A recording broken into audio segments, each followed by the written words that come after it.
everybody, Shannon here for the Suspend Workouts Inside the Hoop, and as I promised last week, we're going to start talking about how to get our hoop from our waist hooping down into our leg hooping. I'm just going to do the down now because the backup's a bit of a different motion. So I'm going to start with my leg, with my hoop moving around the waist for me in my native direction, which is thrown to the left.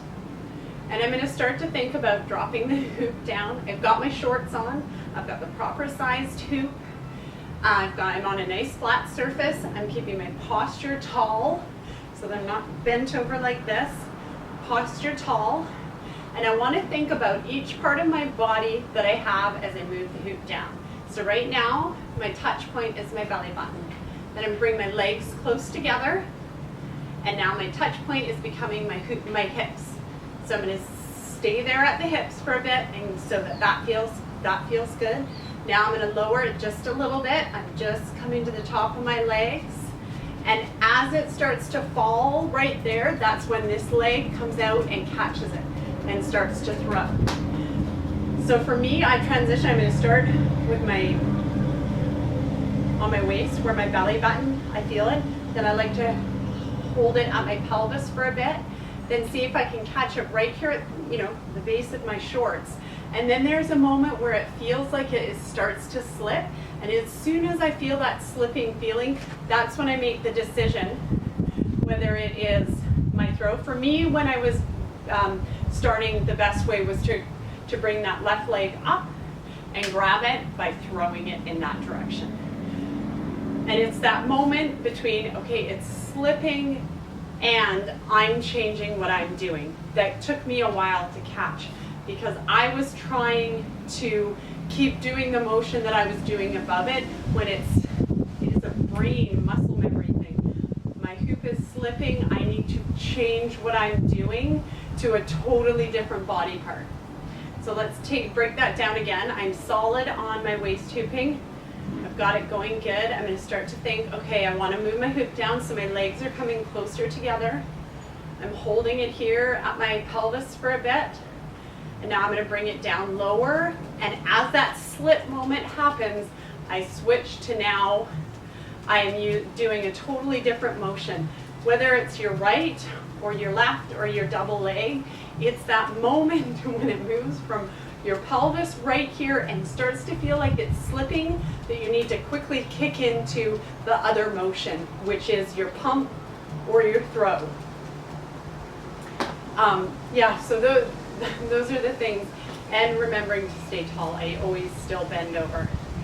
So this is just one of those practice a lot. I got it going around. Now, what may also help you is as you start to bring it down is to add a turn. So I've got it at my pelvis and I'm turning, and as I'm turning, I'm letting the hoop fall down a little bit, and so now as it's falling, it's hitting my legs, and I'm using that extra time on the turn to bring the hoop down more slowly, which gives me extra time now to work on getting my leg motions. When I turn, for me, I like the two-leg motion where as I'm turning, my right takes the turn, and then when I get to the next side, my left takes the turn. So these little steps for me are slowing the hoop down a little bit so that I can get my legs ready to pump. 1, 2, 1, 2, 1, 2, 1, 2. So play with that a little bit and see if you're able to transition faster with the slip motion or with the slow turn motion.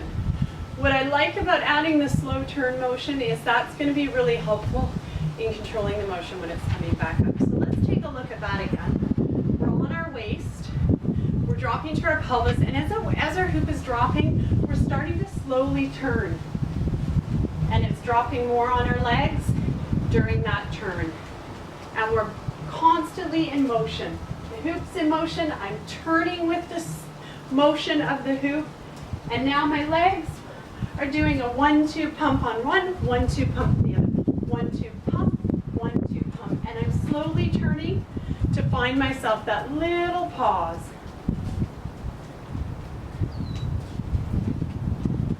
little pause there, and I'm still trying to stay nice and tall. And if you're feeling good about this, you can get those arms in there. But again, that will always throw things a little bit off. So yeah, the little turn pumps, 1, 2 with each leg. I've got the natural stall. I'm moving in the same direction as my hoop is spinning. You can also do, yeah, so let's, you can also do it with just one leg. So that's what I was going to show you, give you some options. So as my hoop is falling and I'm turning, my right leg is going to be the boss. My left leg is my pivot point, and it is just the right leg that's pumping. I find with this way I don't get as much of a stall time as when I do it with 2 legs, because the 2 legs just slows it down enough for me. So this would be our rocking motion that we talked about last week, but we're doing it in a turn with just tiny steps, turning tiny steps. Okay, so that's how 2 different ways where we can take our hoop from our waist, bring it down to our legs. The first, we're just on the waist, legs are coming in, I'm dropping slowly, and when I feel a slip, I'm going to get my legs in there, and they're going to pump it or throw it. The other is I'm going to start on my waist, and I'm just going to start to turn it. As I turn, taking small steps with each foot, I'm going to naturally let that hoop fall down until it's landing on the leg part. And then I'm just going to get to my rocking motion with 2 pumps each leg. 1, 2. You can do more than 2. 2 is just what naturally comes out, or you can speed it up and just do 1 each. As you get fancier, you'll have to, again, it's one of those bits where you have to find which motion works best for your body and your flow. Practice, practice.